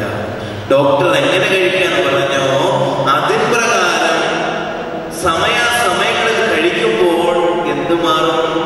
രോഗം മാറും. അതുപോലെ നമ്മുടെ ശരീരത്തിൽ എന്തെങ്കിലും ഒരു കുഴപ്പമുണ്ടായാൽ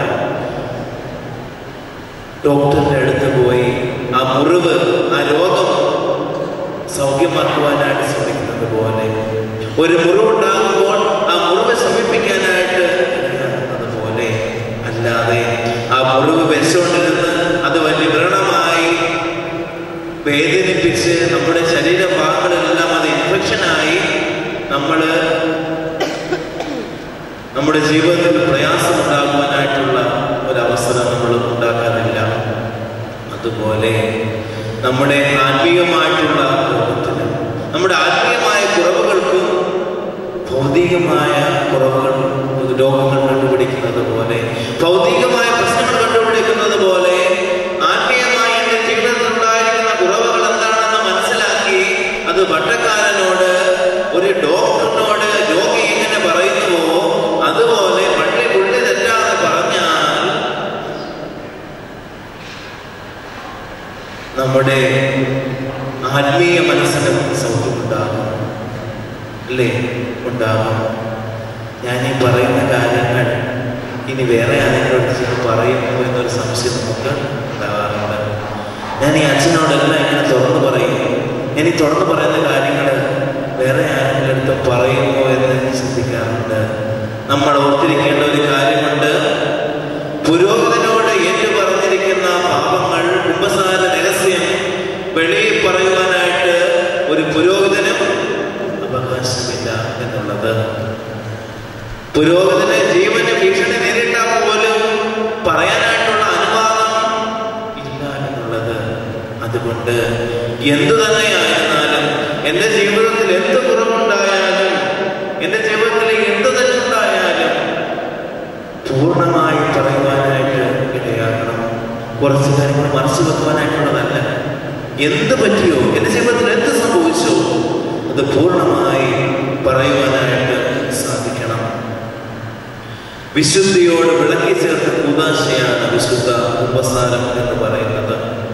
മുമ്പേ ഓർമ്മിപ്പിച്ചതുപോലെ അനുദിന ജീവിതത്തിൽ ശരീരശുദ്ധി വരുത്തുന്ന മനുഷ്യൻ ഭൗതിക ശുദ്ധി കാത്തു സൂക്ഷിക്കുന്നത് പോലെ ആത്മീയ ശുദ്ധിയും കാത്തു സൂക്ഷിക്കേണ്ടതാണ്. യോശുവ പ്രവാചകന്റെ പുസ്തകം 7-ാം അധ്യായം 20-ാം വാക്യത്തിൽ പുരോഹിതൻ പാപം മോചിക്കാനായിട്ടുള്ള അധികാരം ഉണ്ട് എന്ന് ഊന്നി പറയുന്നു. വീണ്ടും പുതിയ നിയമത്തിൽ വിശുദ്ധ യോഹന്നാന്റെ സുവിശേഷം 20-ാം അധ്യായം 2-3 വാക്യത്തിൽ പറയുന്നു, ആരുടെ പാപങ്ങൾ നിങ്ങൾ മോചിക്കുന്നുവോ അവർക്ക് മോചിക്കപ്പെട്ടിരിക്കുന്നു, ആരുടെ പാപങ്ങൾ നിങ്ങൾ നിർത്തുന്നുവോ അവർക്ക് നിർത്തിയിരിക്കുന്നു എന്ന് പറഞ്ഞു. എന്താ പറയുന്നത്? ആരുടെ പാപങ്ങൾ നിങ്ങൾ മോചിക്കുന്നുവോ അവർക്ക് മോചിക്കപ്പെട്ടിരിക്കുന്നു, ആരുടെ പാപങ്ങൾ നിങ്ങൾ നിർത്തുന്നുവോ അവർക്ക് നിർത്തിയിരിക്കുന്നു എന്ന്. ഒരു കഥാപ്രകാരമാണ് ഞാൻ ഓർക്കുന്നത്.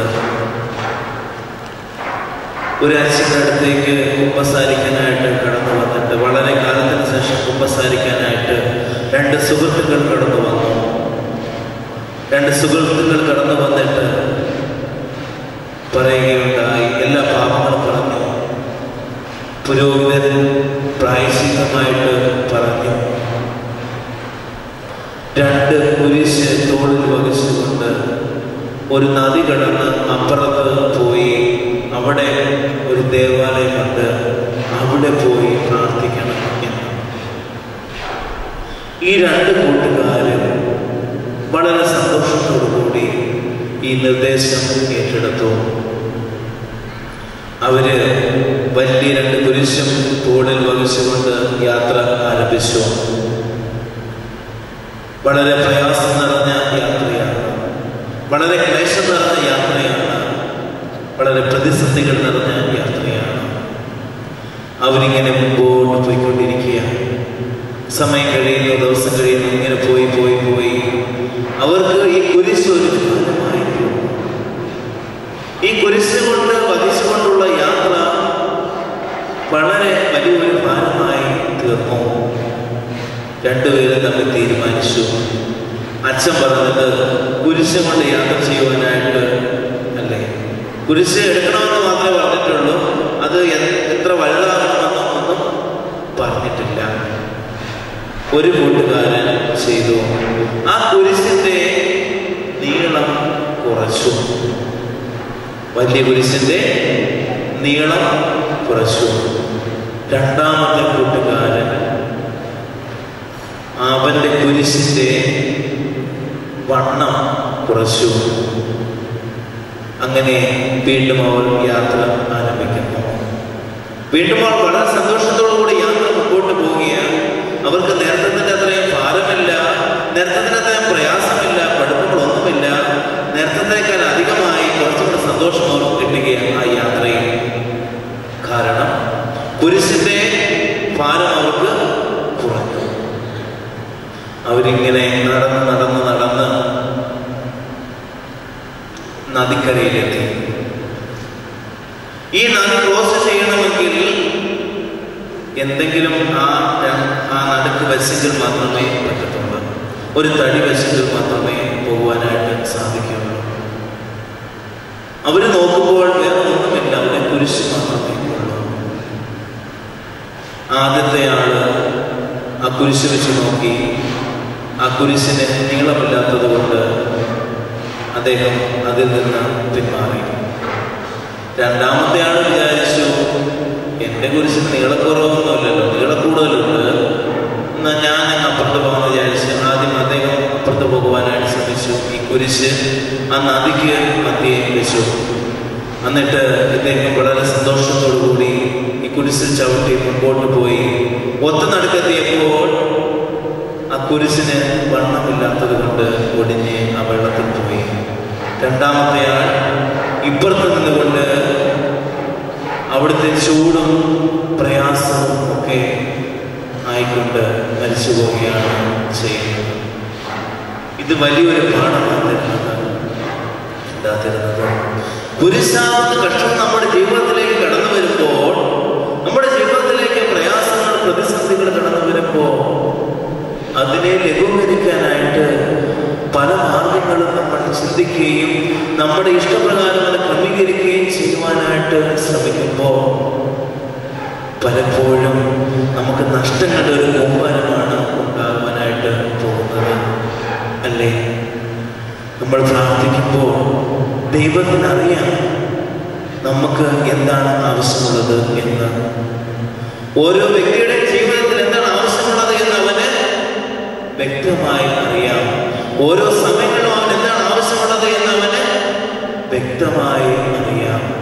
അതനുസരിച്ച് ദൈവം നമ്മളെ നമുക്ക് തരുന്നുണ്ട്. അല്ലേ? പലപ്പോഴും നമ്മുടെ വലിയൊരു പ്രയാസമാണ്, ഞാൻ പ്രാർത്ഥിച്ചിട്ട് ദൈവം കേൾക്കുന്നില്ലല്ലോ, ഞാൻ ദേവാലയത്തിലേക്ക് പോകുന്നുണ്ടല്ലോ, ഞാൻ വിശുദ്ധ നോക്കുന്നുണ്ടല്ലോ, ഞാൻ പ്രാർത്ഥിക്കുന്നുണ്ടല്ലോ, ഞാൻ ദാനധർമ്മങ്ങളൊക്കെ ചെയ്യുന്നുണ്ടല്ലോ,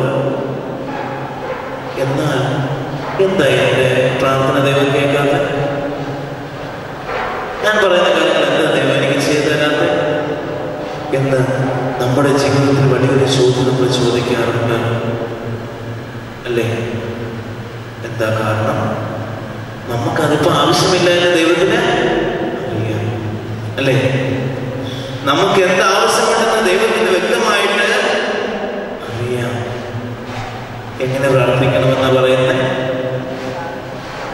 എങ്ങനെ പ്രാർത്ഥിക്കണമെന്നാ പറയുന്നത്? നീയോ പ്രാർത്ഥിക്കുമ്പോൾ വാതിലടച്ച് രഹസ്യത്തിലുള്ള നിന്റെ പിതാവിനോട് പ്രാർത്ഥിക്കണം. പലപ്പോഴും നമ്മുടെ പ്രാർത്ഥന എന്ന് പറയുന്നത് എങ്ങനെ പോകുന്നതെന്ന് ചിന്തിക്കാൻ നമുക്കിടയായി തീരണം. നമ്മുടെ ആവശ്യങ്ങൾ പറഞ്ഞു കൊടുക്കുക. എനിക്ക് ജോലിക്കയറ്റം വേണം, എനിക്ക് കാറ് വേണം, എൻ്റെ മക്കൾ നല്ല നിലയിലേക്ക് പോകണം, പരീക്ഷയിൽ ജയിക്കണം, അങ്ങനെയൊക്കെയുള്ള പ്രാർത്ഥനയാണ് നമുക്കെന്നുള്ളത്. അല്ലേ? അതല്ലേ നമ്മുടെ പ്രാർത്ഥന? അതെ, നമ്മുടെ പ്രാർത്ഥന അങ്ങനെ പോവുകയാണ്. എന്നാൽ മറ്റുള്ളവർക്ക് വേണ്ടി പ്രാർത്ഥിക്കുവാനായിട്ട് നമുക്ക് സാധിക്കുന്നുണ്ടോ? മറ്റുള്ളവരുടെ ആവശ്യം ദിവസത്തിൽ സമർപ്പിച്ച് പ്രാർത്ഥിക്കുവാനായിട്ട് നമുക്ക് സാധിക്കുന്നുണ്ടോ എന്ന് നമ്മൾ ചിന്തിക്കേണ്ടിയിരിക്കുന്നു. നമുക്ക് അനുഗ്രഹങ്ങൾ കിട്ടിയില്ല എങ്കിൽ നിരാശപ്പെടേണ്ട ആവശ്യമില്ല. നമ്മൾ ഒരിക്കലും ദുഃഖിക്കേണ്ട ആവശ്യമില്ല. നമുക്ക് ആവശ്യമുള്ളത് എപ്പോഴും ദൈവം തമ്മിൽ നമുക്ക് ദാനമായി തരുന്നുണ്ട്. ഒന്ന് ചിന്തിച്ച് നോക്കി, കഴിഞ്ഞകാല ജീവിതത്തിൽ ദൈവം തമ്പുരാൻ എന്നെ എത്രമാത്രമാണ് വളർത്തിയതെന്ന്, ഞാൻ എവിടെയായിരുന്നുവെന്ന്. പണ്ടുള്ള കുടുംബങ്ങൾ, പണ്ടുള്ള വീടുകൾ പരിശോധിക്കുമ്പോൾ ഇങ്ങനെയുള്ള വീടുകളാണ്. ചാണകം മെഴുകിയ വീടുകളായിരുന്നു. അല്ലേ? ഒരു നേരത്തെ ആകാരം വകയില്ലാതെ വിഷമിക്കുന്ന ആളുകൾ അവിടെ ഉണ്ടായിരുന്നു. അല്ലേ? ഉണ്ടായിരുന്നു. വസ്ത്രമില്ലാതെ വിഷമിക്കുന്ന ആളുകൾ ഉണ്ടായിരുന്നു. ധരിക്കുവാനായിട്ട് ആവശ്യത്തിന് വസ്ത്രമില്ലാതെ വിഷമിക്കുന്ന ആളുകളുണ്ടായിരുന്നു. അല്ലേ? അന്ന് നമ്മൾ ആയിരുന്ന അവസ്ഥയിൽ നിന്ന് ഇന്ന് എന്റെ ദൈവം തമ്മിൽ ആക്കിയിരിക്കുന്ന അവസ്ഥയിലേക്ക് ചിന്തിക്കുമ്പോൾ എത്ര വലിയ അനുഗ്രഹമാണ് നമ്മൾ തന്നിരിക്കുന്നത്.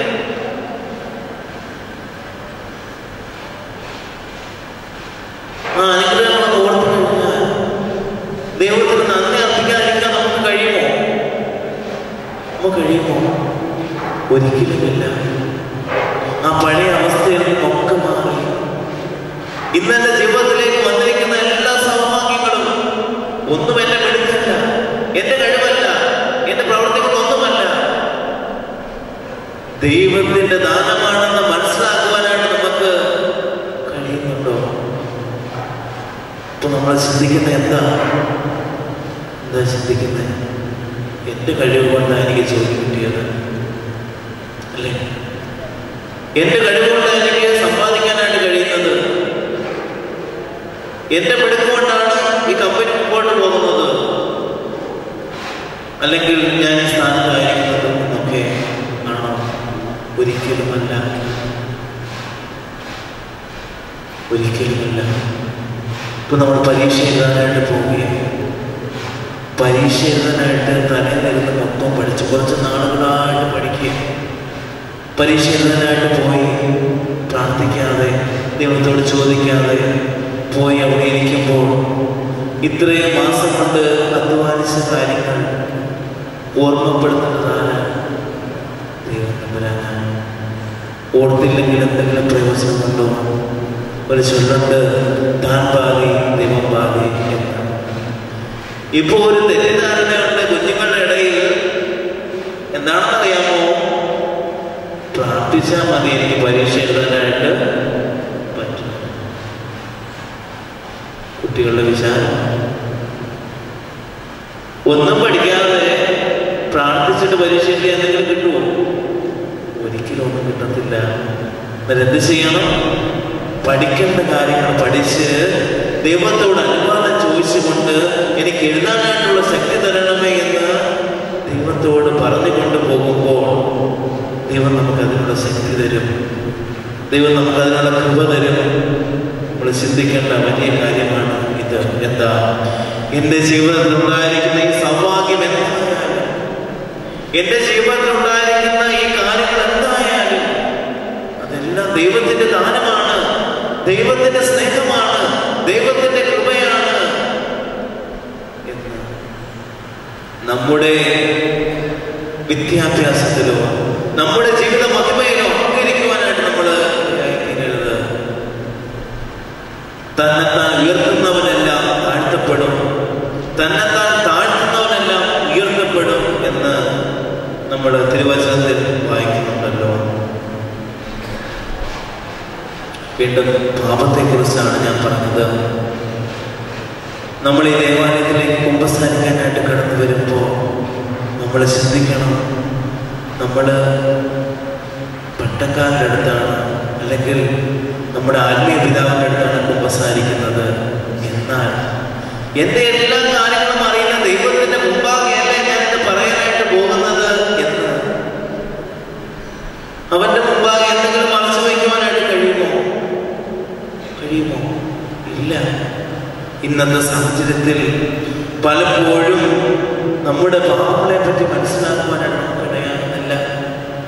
നമ്മൾ ചെയ്ത കാര്യങ്ങളെ ന്യായീകരിക്കുവാനായിട്ടും മറ്റുള്ളവരാണ് തെറ്റ് ചെയ്തത് എന്ന് പറഞ്ഞ് ഫലിപ്പിക്കാനുമായിട്ടാണ് നമ്മൾ ശ്രമിക്കാറുള്ളത്. എന്നാൽ സഹോദരന്റെ പാപത്തെ ഉയർത്തിക്കാട്ടാതെ എന്റെ കഴിഞ്ഞകാല ജീവിതത്തിലും അതുപോലുള്ള തെറ്റുകളെ പൂർണ്ണമായി മനസ്സിലാക്കി സത്യ അനുതാപത്തോടെ ആയിരിക്കാനായിട്ട് നമുക്ക് ഇടയാകണം. ഒരു പുരോഹിതന്റെ അടുത്തേക്ക് കടന്നു ചെന്ന് നമ്മൾ കുമ്പസാരിക്കുമ്പോൾ ചില പ്രായശ്ചിത്തങ്ങളൊക്കെ പറയാറുണ്ട്, ചില കാര്യങ്ങളൊക്കെ ചെയ്യണമെന്ന് പറയാറുണ്ട്. ഇനി നീ ഇത് ഒരിക്കലും ചെയ്യരുത് എന്ന് പറയാറുണ്ട്, അല്ലേ? വിശുദ്ധ കുമ്പസാരത്തെ പാപം ചെയ്യാനായിട്ടുള്ള ഒരു ലൈസൻസ് ആക്കി എടുക്കുവാനായിട്ടുള്ളത് അല്ല. ചെയ്തു പോയ തെറ്റുകൾ വീണ്ടും വീണ്ടും ചെയ്യുമ്പോൾ അത് മരണകരമായ പാപമാണ് ചെയ്യുന്നത്. നമ്മളൊരു പ്രതിജ്ഞ എടുത്തിട്ടാണ് പോകുന്നത്. ഒറ്റക്കാരന്റെ മുമ്പാകെ, ദൈവിക സാന്നിധ്യമുള്ള ദൈവത്തിന്റെ പ്രതിപുരുഷനായ ഒറ്റക്കാരന്റെ മുമ്പാകെ ഒരു പ്രതിജ്ഞ എടുത്തിട്ടാണ് പോകുന്നത്. എന്ത്? ഞാൻ ഇനി മേലാളി തെറ്റ് ചെയ്യത്തില്ല എന്ന്. വീണ്ടും ആ തെറ്റിലേക്ക് പോകുമ്പോൾ ഓർക്കണം, എന്റെ ജീവിതത്തിലുള്ളത് ദൈവമല്ല, യേശുക്രിസ്തു അല്ല, പിന്നെ ആരാണ്? സാത്താനാണ് എന്നുള്ള ചിന്ത. ഏത് രൂപത്തിലും ഏത് പാപത്തിലും ഏത് രീതിയിലും നമ്മുടെ ജീവിതത്തിലേക്ക് സാത്താൻ കടന്നു വന്ന് നമ്മളെ പാപം ചെയ്യുവാനായിട്ട് പ്രേരിപ്പിക്കും. അങ്ങനെ ചെയ്യുവാനായിട്ട് ഇടയായിത്തീരരുത്. പാപത്തിന്റെ വഴിയെ പോകാതെ ദൈവത്തിന്റെ സ്നേഹത്തിന്റെ പങ്കുകാരായി തീരുവാനായിട്ട് നമുക്ക് ഇടയായിത്തീരണം. വീണ്ടും പരിശുദ്ധനായ പൗലോസ്ലീഹ റോമർക്ക് എഴുതിയ ലേഖനം 3-ാം അധ്യായം 23-ാം വാക്യത്തിൽ നമ്മൾ പ്രകാരം വായിക്കുന്നു: എല്ലാവരും പാപം ചെയ്ത് ദൈവ തേജസ് ഇല്ലാത്തവരായി തീർന്നു എന്ന്. നമ്മുടെ കർത്തവ്യം എന്താണെന്നറിയാമോ? നഷ്ടപ്പെട്ടു പോയ ദൈവ തേജസ്സിനെ അനുതാപത്തിലൂടെയും ഏറ്റുപറച്ചിലൂടെയും വീണ്ടെടുക്കാൻ കഴിയുക എന്നുള്ളതാണ് നമുക്ക് വേണ്ടത്. ആദിയിൽ നമ്മുടെ ആദിമ മാതാപിതാക്കന്മാരായ ആദാമിനും ഹവ്വായ്ക്കും ലഭിച്ച പറുദീസയുടെ അനുഭവം, അവരുടെ തെറ്റുകൊണ്ട് ദൈവിക കൽപ്പനയുടെ ലംഘനം കൊണ്ട് നഷ്ടപ്പെട്ടു പോയ ആ പറുദീസയുടെ അനുഭവം മനുഷ്യപുത്രനായി യേശു തമ്പുരാൻ ഈ ലോകത്തിലേക്ക് കടന്നു വന്നിട്ട് നമുക്ക് പറുദീസയുടെ അനുഭവം നൽകിയിരിക്കുന്നു. ആ പറുദീസയുടെ അനുഭവത്തിലേക്ക് കടന്നു പോകുവാൻ നമുക്ക് ഏവർക്കും ഇടയായിത്തീരണം. വീണ്ടും മുടിയനായ ദുഃഖനെ പറ്റി നമുക്കറിയാം, അല്ലേ? അപ്പന്റെ സമ്പത്ത് മുഴുവനും വാങ്ങിക്കൊണ്ട് ദൂർത്തടിച്ച് അവന്റെ കയ്യിലുണ്ടായിരുന്ന സമ്പത്തും കാര്യങ്ങളും എല്ലാം തീർത്ത് വീണ്ടും അവിടെ നിന്ന് അവൻ ഓർക്കുകയാണ് അപ്പന്റെ കാര്യം. ഒരു നേരത്തെ ആഹാരത്തിന് പോലും വകയില്ലാത്ത അവസരത്തിൽ അപ്പനെ കുറിച്ച് ഓർക്കുന്നു. അവിടെയുള്ള വേലക്കാർ തിന്ന് തൃപ്തരായിത്തീരുന്നു, ഞാനോ ഇവിടെ വിശന്ന് ആയിരിക്കുന്നു എന്ന്. തെറ്റ് ചെയ്തു പോയ മുടിയനായ പുത്രൻ പിതാവിന്റെ അടുക്കലേക്ക് മടങ്ങിച്ചെല്ലുന്നു. മടങ്ങിച്ചെന്നിട്ട് പറയുക: അപ്പ, ഞാൻ നിന്നോടും സർവ്വത്തോടും പാപം ചെയ്തു പോയി. ഇനി നിന്റെ മകനെന്ന് വിളിപ്പാൻ ഞാൻ യോഗ്യനല്ല. എന്റെ കൂലിക്കാരൻ ഒരുത്തനെ പോലെയെങ്കിലും എന്നെ ആക്കി അവിടുത്തെ ഏറ്റുപറച്ച് ആ അനുതാപത്തിലൂടെ നമുക്കുണ്ടായ മാറ്റം നമ്മൾ ചിന്തിക്കണം. തെറ്റെന്ത് ചെയ്തു, അതിനെ എങ്ങനെ നമുക്ക് നേരിടാം, ആ തെറ്റിനെ പൂർണ്ണമായി എങ്ങനെ ഉപേക്ഷിക്കാം, പ്രായശ്ചിത്തത്തോടെ എങ്ങനെ ദൈവസന്നിധിയിലേക്ക് കടന്നു ചെല്ലാമെന്ന് ചിന്തിക്കുവാനായിട്ട് ഇടയായിത്തീരണം. രണ്ടാമതായിട്ടൊരു ഉദാഹരണം എന്ന് പറയുന്നത് പത്രോസിന്റെ ഏറ്റുപറച്ചിലാണ്. പത്രോസ് യേശു തമ്പുരാനെ 3 പ്രാവശ്യം തള്ളിപ്പറഞ്ഞു. 3 പ്രാവശ്യം തള്ളിപ്പറഞ്ഞ പത്രോസ് താൻ ചെയ്തു പോയത് തെറ്റാണെന്ന് മനസ്സിലാക്കി വീണ്ടും തന്റെ പ്രിയന്റെ അടുക്കലേക്ക് കടന്നു വരുന്നുണ്ട്.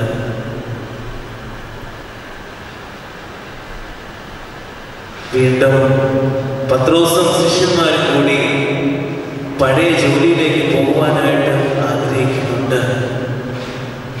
എന്നാൽ യേശു തമ്പുരാൻ അവന്റെ അടുക്കിലേക്ക് കടന്നു വന്നിട്ട് ചോദിക്കുന്ന ചോദ്യമാണ്: നീ ഇവരിൽ അധികമായി എന്നെ സ്നേഹിക്കുന്നുവോ എന്ന് 3 വട്ടം ചോദിക്കുന്നുണ്ട്.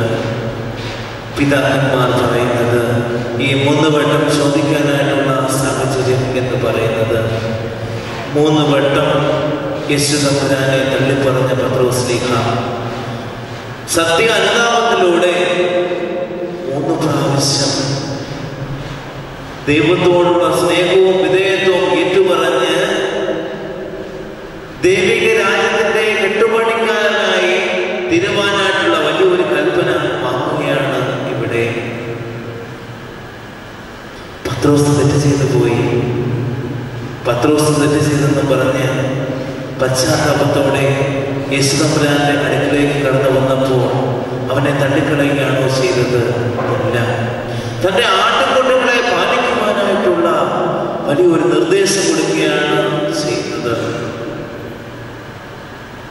നമ്മൾ ചിന്തിക്കണം, നമ്മുടെ പാപം എന്തു തന്നെയായിരുന്നാലും, എത്ര കടുപ്പമായിരുന്നാലും ഹിമം പോലെ വെളുപ്പിക്കുവാനായിട്ട് കഴിയുന്ന ദൈവത്തിന്റെ സന്നദ്ധയിലാണ് നമ്മൾ ആയിരിക്കുന്നത് എന്നാണ്. ആയതിനാൽ പ്രിയമുള്ളവരെ, ഇതേ ചോദ്യമാണ് ദൈവം തമ്പുരാൻ നമ്മളോട് ഓരോരുത്തരോടും ചോദിക്കുന്നത്. Where are you? ഇങ്ങനെ ഒരു ചോദ്യം ചോദിക്കുവാനായിട്ട് 3 കാരണങ്ങളാണ് ഞാൻ നിങ്ങളുടെ മുമ്പാകെ പങ്കുവെച്ചത്. ഒന്നാമതായി, അവൻ ആദമിനെ അത്രമാത്രം സ്നേഹിച്ചിരുന്നു. God earnestly loved them. രണ്ടാമതായിട്ട്, ആദമിനെ അവനെ ആക്കിയിടത്ത് ദൈവം കണ്ടില്ല. Adam was not found in the place assigned to him. മൂന്നാമതായിട്ട് നമ്മൾ കണ്ടു, പാപിയുടെ ഉപസാരം ആഗ്രഹിക്കുന്ന ദൈവം. God desired the confession of Adam. 3 കാര്യങ്ങളാണ് ഞാൻ നിങ്ങളോടൊപ്പം പങ്കുവെച്ചത്. നമ്മുടെ ജീവിതത്തെ ക്രമീകരിക്കുവാനായിട്ട് സാധിക്കണം. നമ്മുടെ ജീവിതത്തെ പൂർണ്ണമായി മനസ്സിലാക്കി എവിടെയാണ് എനിക്ക് പിഴവ് സംഭവിച്ചത്, എവിടെയാണ് എനിക്ക് തെറ്റ് സംഭവിച്ചത്, എവിടെയാണ് എൻ്റെ ജീവിതത്തിൽ കുറവുണ്ടായതെന്ന് മനസ്സിലാക്കുവാനായിട്ട് നമുക്ക് ഏവർക്കും ഇടയായി തീരണം. സമ്പൂർണമായി നമ്മളെ സമർപ്പിക്കുവാൻ, സമ്പൂർണമായ ദിവസത്തെ സമർപ്പിച്ചുകൊണ്ട് നമ്മുടെ ജീവിതത്തെ മുമ്പോട്ട് കൊണ്ടുപോകുവാനായിട്ട് നമുക്ക് ഇടയായി തീരണം. യെഹെസ്കേൽ പ്രവാചകന്റെ പുസ്തകം 18-ാം അധ്യായം അതിന്റെ 21-ഉം 22-ഉം വാക്യത്തിൽ നമ്മൾ പ്രകാരം വായിക്കുന്നു.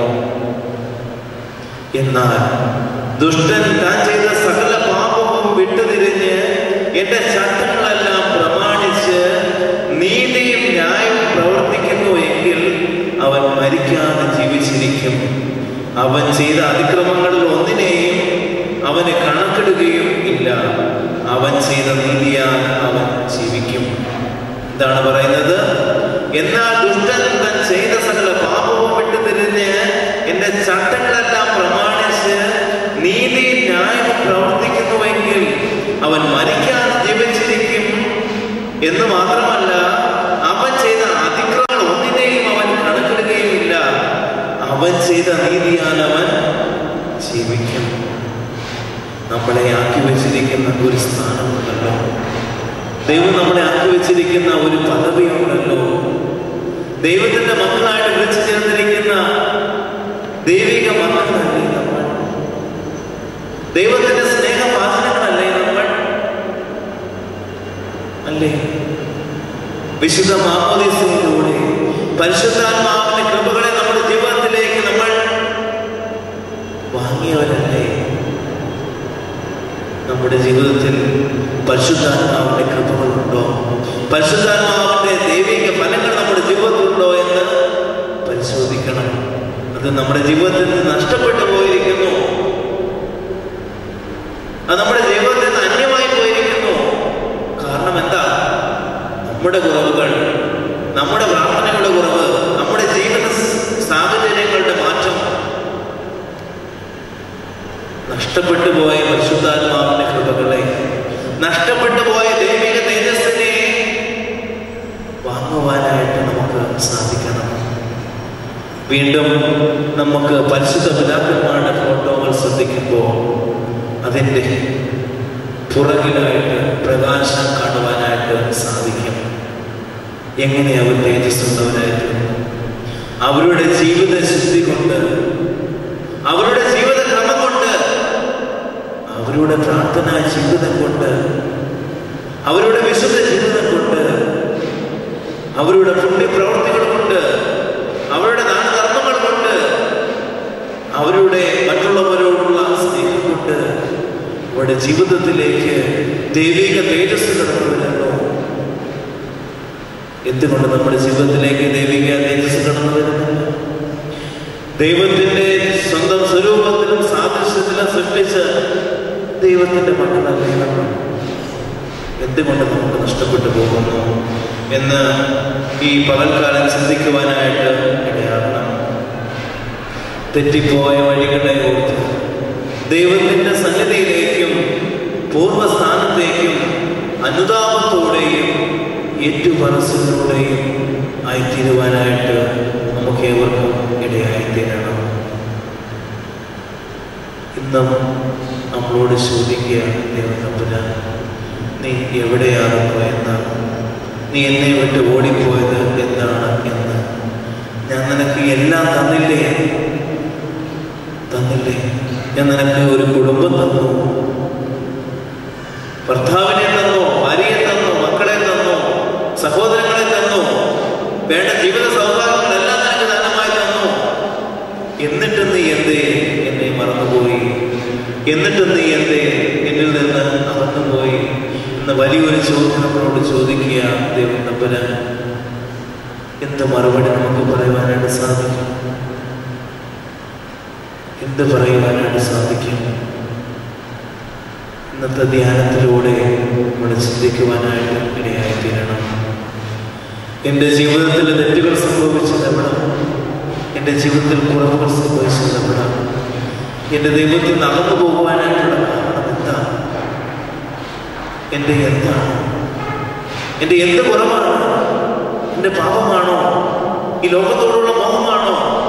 എന്താണ് ചിന്തിക്കുവാനായിട്ട് നമുക്കിന്ന് പകൽക്കാലം ഇടയായിത്തീരണം.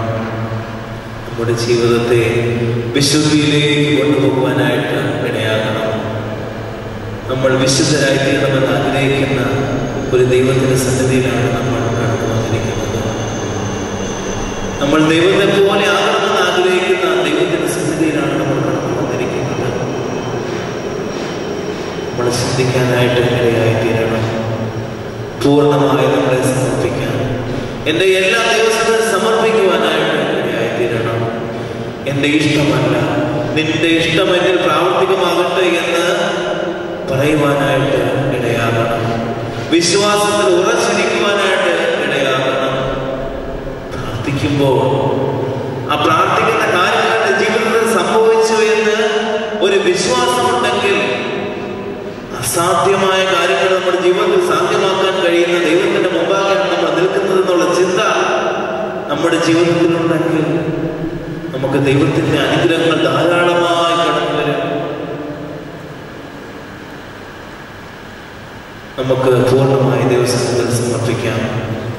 നമുക്ക് നമ്മുടെ തലകളെ വണക്കി പൂർണ്ണമായി ദൈവസന്നിധി നമുക്ക് സമർപ്പിച്ചുകൊണ്ട് പ്രാർത്ഥിക്കാം.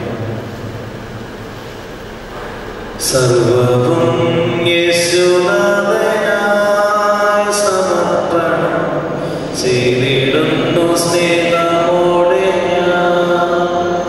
സർവ്വവും യേശുനാഥനായി സമർപ്പണം ചെയ്തിടുന്നു സ്നേഹമോടെ ഞാൻ.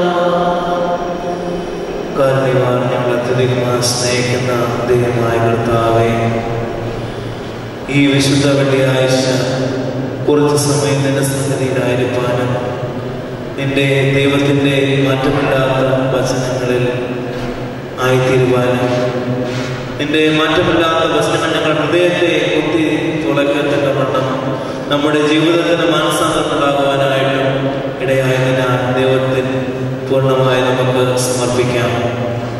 നമ്മുടെ കുറവുകളെയും നമ്മുടെ രോഗങ്ങളെയും നമ്മുടെ പ്രയാസങ്ങളെയും പൂർണ്ണമായി സമർപ്പിച്ചുകൊണ്ട് എൻ്റെ ജീവിതത്തിലുള്ളതെല്ലാം നിന്റെ ദാനമാണെന്ന് മനസ്സിലാക്കുവാൻ ഞങ്ങൾക്ക് ഇടയാക്കണമേ എന്ന് നമുക്ക് പ്രാർത്ഥിക്കാം.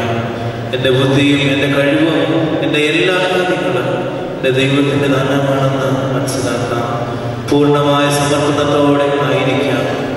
എൻ്റെ ജീവിതത്തിലെ തെറ്റുകളെ മനസ്സിലാക്കി അതെന്താണെന്ന് മനസ്സിലാക്കി സത്യ അനുതാപത്തിലൂടെ വിശുദ്ധ കുംഭസാരത്തിലേക്ക് ഒരുങ്ങുവാനായിട്ട് നമുക്കിടയായി തീരുവാനായിട്ട് നമുക്ക് പ്രാർത്ഥിക്കാം.